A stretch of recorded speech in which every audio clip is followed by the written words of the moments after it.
Welcome back to Bottom Deck Achievements, a Hearthstone achievement hunting series. Folks, we did it. We've made it through all the fighting, all the battles of Alterac Valley, and also the Year of the Griffin. This standard year is coming to a close, and about a week from recording of this, the Year of the... Well, we still don't know what right now. There's a patch coming out tomorrow as I record this, and they will announce what the theme of the next year will be, and set up for the next set, the Voyage to the Sunken City. So, as I usually like to do with these kind of transition episodes between sets, and especially between standard rotations, I kind of want to do a bit of a look back on both the Fractured and Alterac Valley set, as well as the Onyxia's Lair mini set, as well as pay a bit of an homage to the cards that are going to be leaving standard from the Year of the Phoenix, I think it was. God, it's been so long. Because, yeah, we're losing some big cards that feel like they've been in the game for forever, almost. Really, really impactful stuff. So we're going to kind of look back at those, as well as once the patch goes live, we're going to do a quick run through of the new achievements that are added. We should get two sets. We should get the Sunken City achievement set, as well as hopefully a new core set achievement set. So maybe some extra achievements to look at here in the near future. But anyway, as always, and for the final time in Alterac Valley, we have some achievements. The last batch of achievements is ours to claim, so let's get to clicking. So I'm a bit conflicted because I didn't lead off by saying I've got 100% of the achievements done, because I kind of still don't. I still haven't done the mysteries hidden throughout Alterac Valley achievement, because if it's anything like the previous mystery puzzle ones, this reward of the card back and the achievement points will still be available to us after the set rotates. Well, technically not rotates, but after the new set comes out. But as far as all the achievements that give us reward track experience, we're done with those. So let's claim the rest of these. As was the case with, I guess, the last two other sets, some of the Demon Hunter achievements were the absolute last ones that I had to do. This Sigil of Reckoning one wasn't a terrible grind, and I actually had some wins with the deck. It was surprisingly, the big Demon Hunter list, the big Demons list that I was running, was surprisingly not as bad as I thought it was going to be.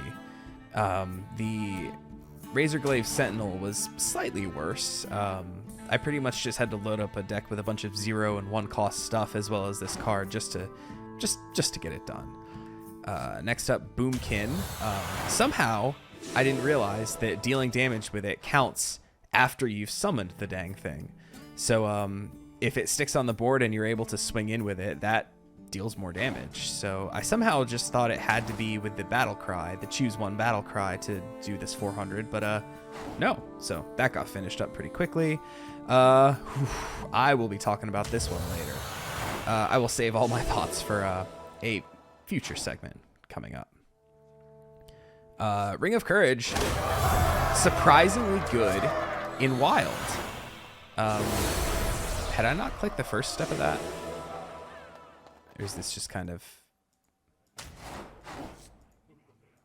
Nope. It's just being weird with me clicking it.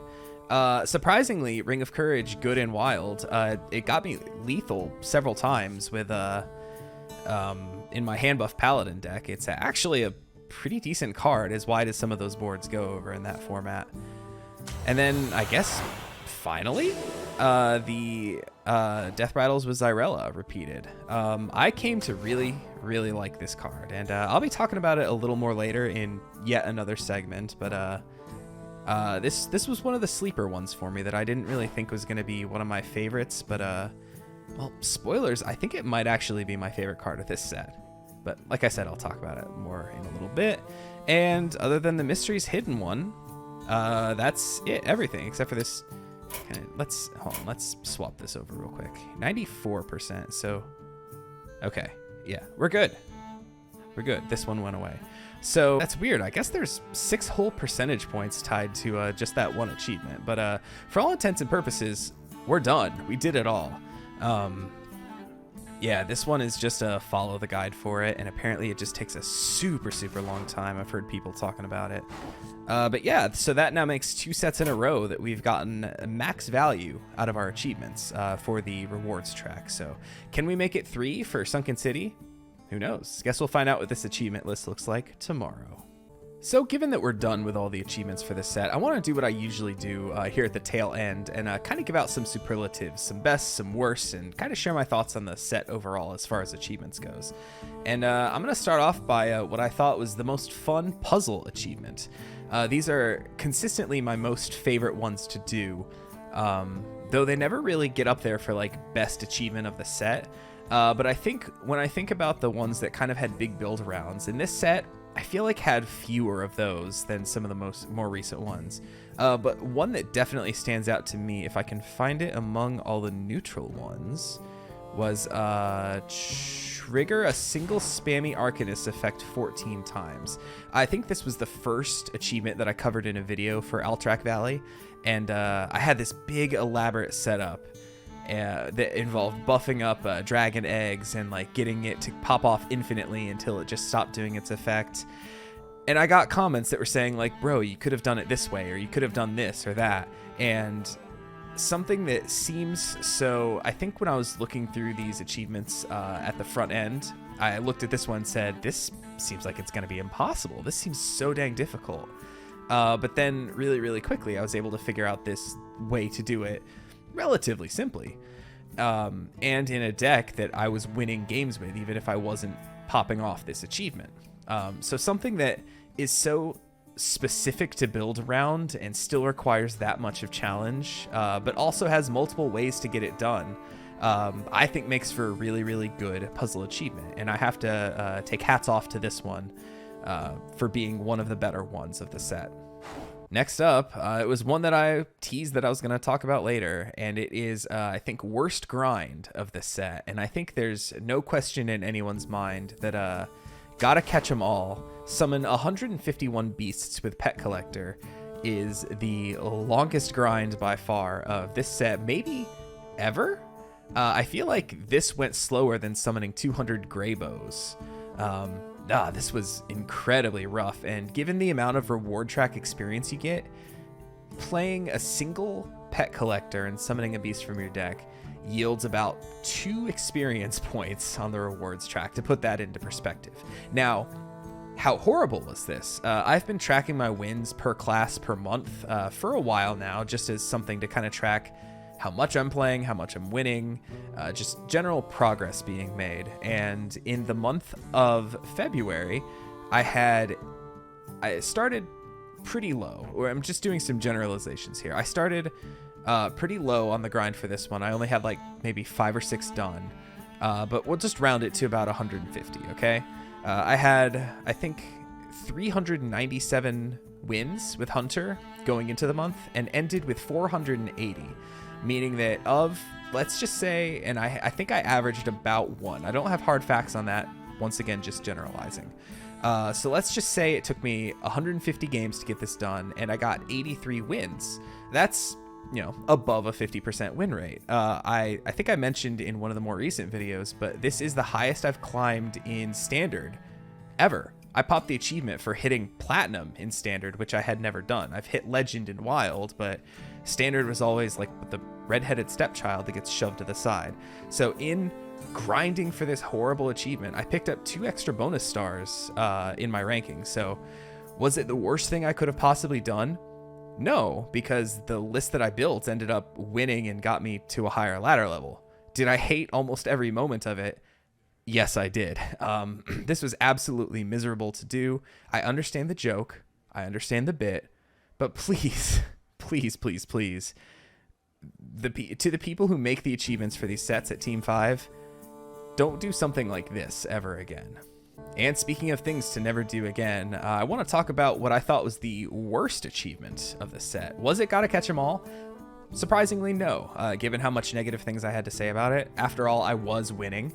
But another deck that I was winning with, but had what I think was an atrocious achievement, was Future So Bright, Gotta Wear Shades. Summon a 7th generation Mida, Pure Light. As I said in the video where I covered this achievement, I got it done by complete luck. that I had an opponent who was completely owned but never conceded and just let me do my thing long enough to the point where I could actually get this done. And it still was really dang lucky that I did. God, this was miserable. I've still been playing a lot of big death rattle priest, not shaman. Ever since popping this one and finishing off the Zyrella death rattles achievement, because I just enjoy playing the deck. I love control priest. I love the whole package of the big stuff with the small control tools at the front end. It's just a deck that really, really suits my playstyle. I have not even gotten close to getting another 7th generation Meta. I think I've barely even gotten a 4th one a second or third time. It's just, man, this one's really, really rough. And I don't know why they thought that this would be something that would be easy to do. I'd really, really like to see the internal statistics on how gotten this achievement is. As I think I said in my achievement predictions video, that it would be a summon from your deck X number of times over a long span of time, not in one game. I think it would have been a lot better if it was just summon 100 metas from, heck, even if it was just from your deck. That would have been a lot better than this summoning from your deck 6 times in one game. That was really, really rough. One that, like I said, I think I'm really lucky to have gotten it done. Because I have been playing this deck in Standard pretty much solely this deck since I finished the Pet Collector one. And like I said, I've not even come close a second time. So yeah, so Mita, you're one of my favorite cards of the set, but you're also the worst achievement of the set by far. And finally, I'm going to go over one thing in each set that I'm going to miss from the Year of the Phoenix. Got it right this time. And I think you can't talk about Ashes of Outland without talking about the set of cards that Demon Hunter got with its launch.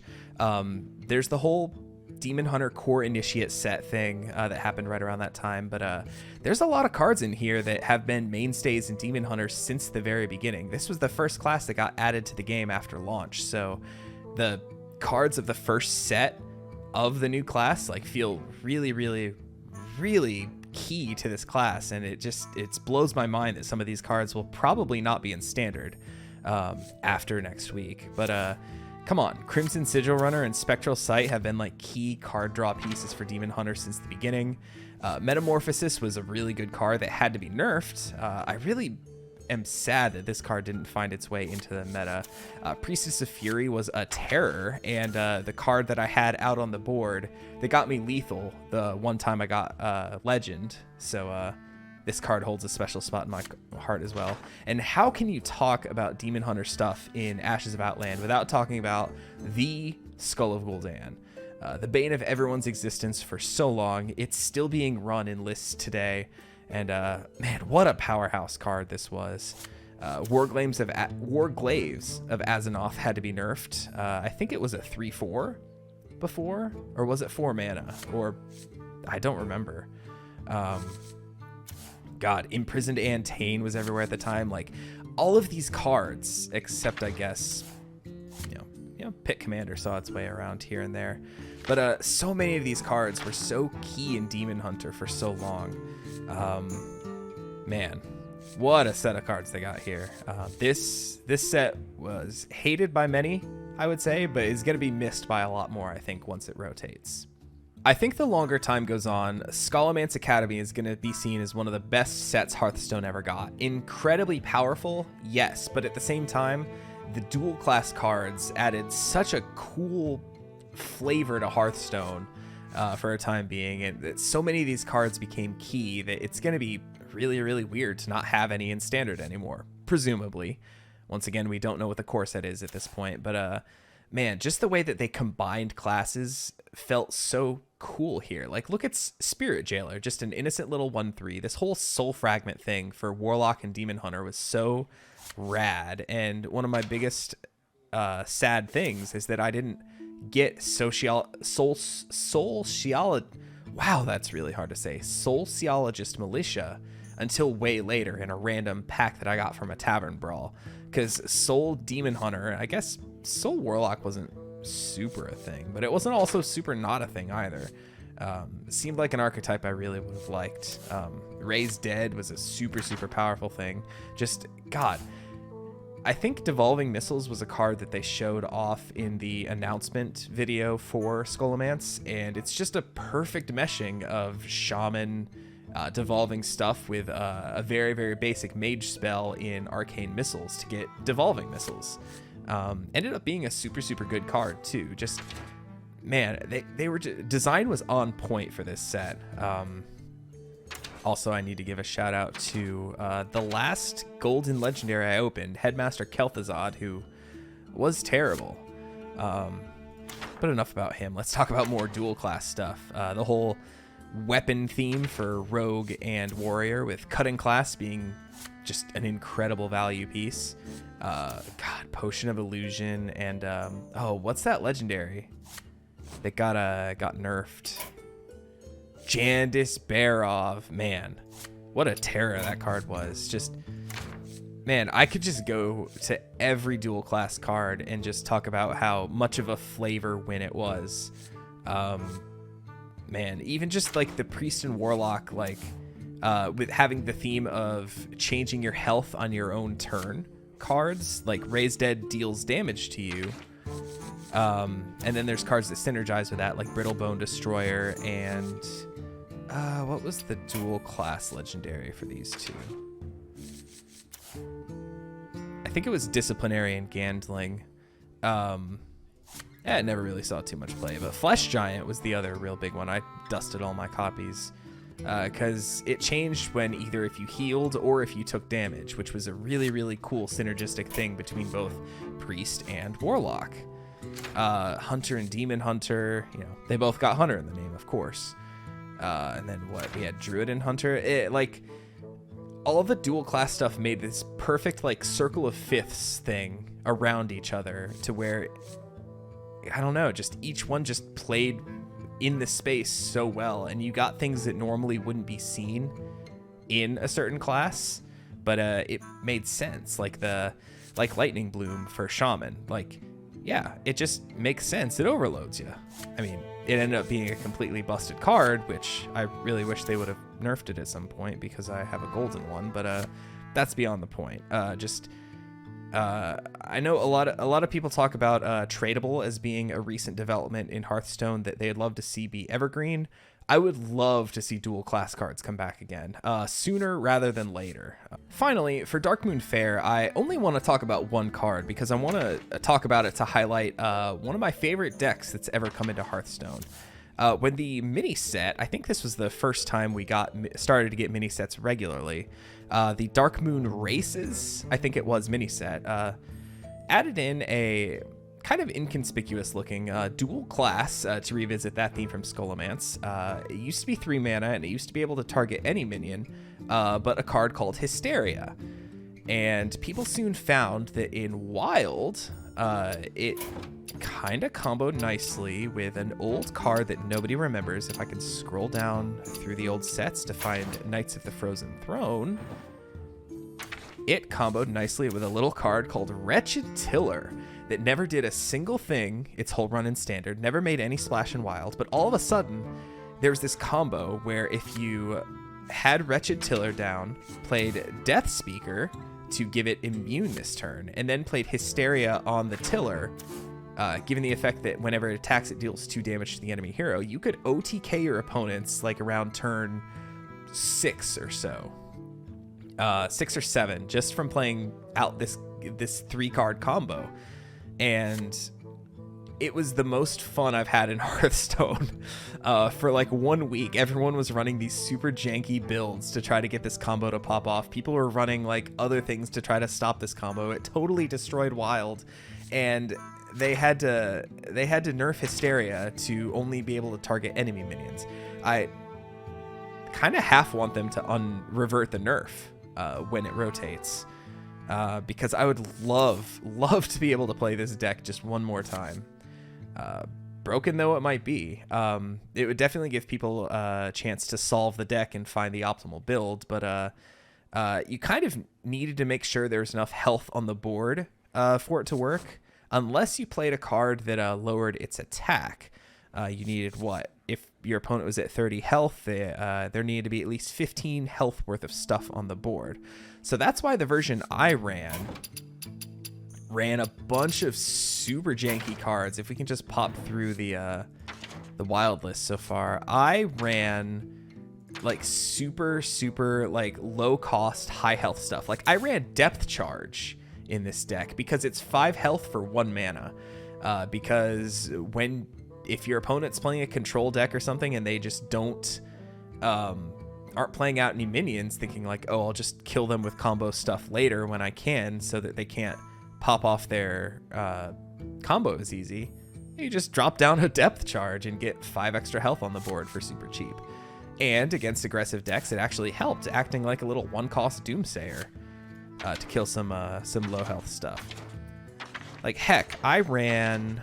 Where are you? I ran Shield Bearer in this deck. I ran... If I remember the name right, I ran Unpowered Steambot in this deck. A 4-mana 0/9.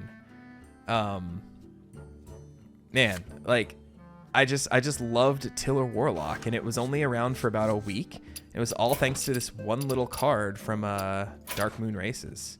So for that, I want to thank you, Hysteria, for bringing me some of the most fun that I've ever had in this game. And then you got nerfed twice. Yeah, that's about all I want to highlight from this past set and the Year of the Phoenix cards that are going to be rotating. So I guess when I see you next, patch will be live and we will have the new achievements to look at. So here we are, and it's patch day. Hey, we have a new UI thing. There is now a recently completed section on the achievements page. So if you're tired of digging through menus trying to figure out where that achievement you popped is, even though you can follow the exclamation points, there's now a little menu for you right here, which is actually a pretty cool thing. Love to see it.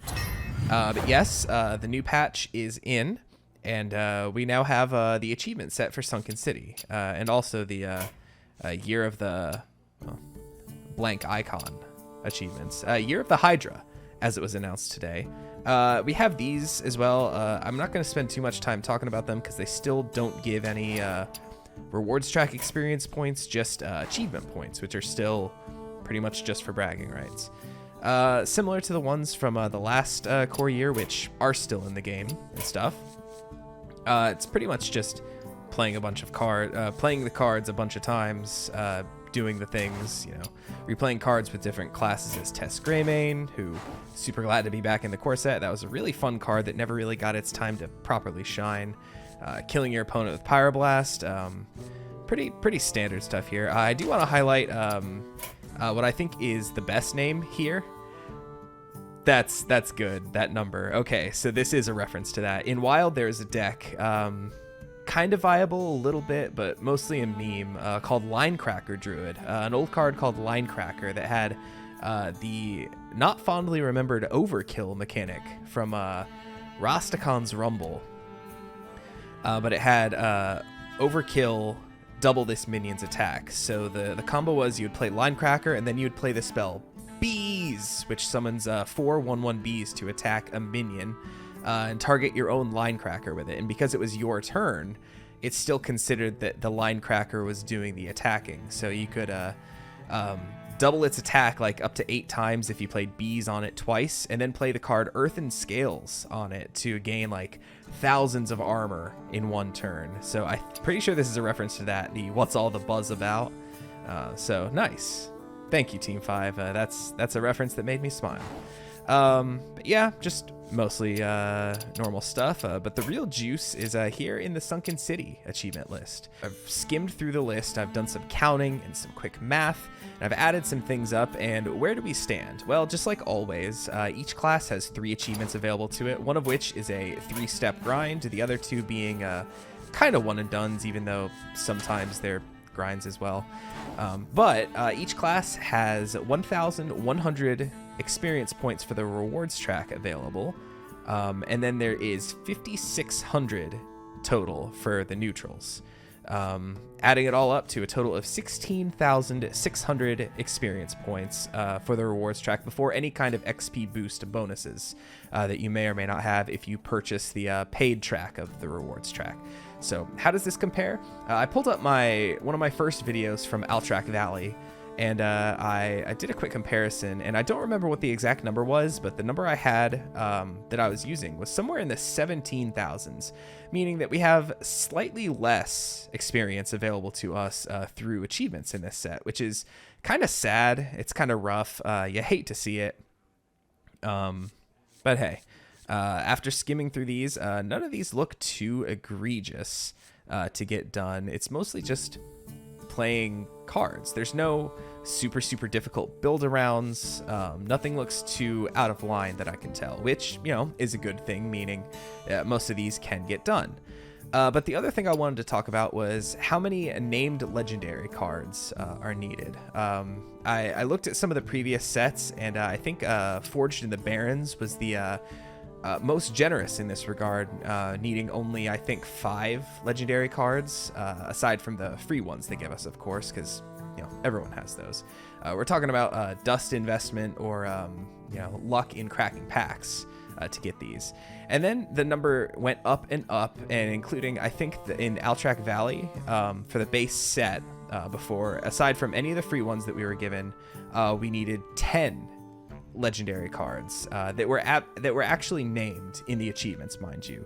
Some of them had other ways to get around their requirements, like the there's a druid one that made your next spells like cast when drawn, and that was just cast when drawn a bunch of spells in druid, which was, you know, fine. There were other ways to do that, but we're counting up ones that you absolutely need the particular legendary for here. And so it was 10 last time, but the one that was given as a diamond reward in the paid rewards track was one as well. So if you bought that, 9-ish. So how does this one compare? Well, each class has one achievement that names a legendary. We have Hedra the Heretic here for a druid. We have Hydralodon, I think it's pronounced. It's a really cool card. Love it, for Hunter. And so on and so forth. One legendary is named for every class. And then if I counted my neutrals right, there were 2 named ones for the neutrals. Aside from this one, which is features Blademaster Okani, which was given for free. Meaning that the total number of named legendary cards you're going to need to get every achievement done is 12, which is 2 more than the last set, which is kind of rough. Once again, though, the diamond legendary from the rewards track, Sir Finley, is featured in an achievement, so cut that down to about 11 if you purchase that. So yeah, so that's more legendaries that we're going to need to get everything done, which also kind of sucks, but am I really upset about it? Not too bad, because there is one little caveat that they've given us this time. In Stormwind and Alterac Valley, one of the big legendary cycles was the quest lines and the hero cards, respectively. And those were impossible to generate any other way. Those would never be discoverable. They would never be in duels buckets. They were just, you needed those cards. You needed to own those cards and put them in a deck in order to get these achievements done. But here, it's just minions. And unless I'm missing something, unless there's something that they're not really telling us about, these should, for the most part, be generatable, whether in duels buckets or from discovering or what have you. And additionally, the free legendary that they give you at level 1 in the free rewards track is Phelan, Ambassador Phelan, which puts colossal minions at the bottom of your deck. And after scrolling through these, there are 4 classes that feature achievements for the colossal minions, meaning that even if you get super unlucky and don't crack any of these from packs and don't want to craft any of them, you can still theoretically get those done with a free resource that the game gives you. I look through these, like this one for Nelly the Great Thresher is a one and done. You just need to discover some expensive pirates. Scrolling through these, Gigafin is going to be a bit of a grind, but you know, that's available as well. The Hunter one, you need to summon a bunch of heads in one game, so that's a one and done. And then I think the other one that had the Colossal was Priest. Yes, the Blackwater Behemoth, which, you know, once again is a bit of a grind. But hey, if you put in the games with Phelan and don't have these, if you can get these done for free, like somewhat regularly, then hey, go for it, man. If they're not going to give us Whiz-Bang the Wonderful in the core set ever, we might as well make use of what they do give us, and Phelan is a great resource for that. So if you crack 0 packs and are just trying to craft these as little as possible, that's 4 less that you have to craft if you just rely on Phelan, which is pretty cool. Additionally, one other thing I wanted to say about Finley, being that it is the Diamond Reward Track legendary, let's just click on this achievement just to get it up here. They are offering a full dust refund on this card if you open your packs early, or even I think of the day of. I think they're giving a full dust refund for Finley up until I think the next morning after the set comes out, April 13th, I want to say. It's in the notes on their website. They have listed the date and time for this. But if you don't purchase the rewards track, make sure you either get lucky and crack this in a pack or craft it on day 1. Get this achievement done and dust it for the full dust refund, and get you an achievement for free and essentially enough dust to make another legendary. I think that's what I'm going to do. I think I'm going to try skipping out on the rewards track this time, the paid version. So I think that's what I'm going to try to do for this one. This seems like it's going to be a super easy achievement. You just have to play Sir Finley with at least 8 cards in your hand total to get this one done. And of course, at least 7 cards in your deck. So this should be a super simple one and done thing. Other than that, nothing seems too hard.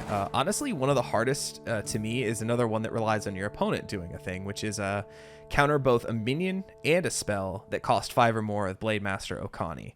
It's kind of one of those things you only need to do each one once, but it relies on your opponent, playing something expensive into this card, which, probably could get done just the more you play it, but it seems like it might be a little rough.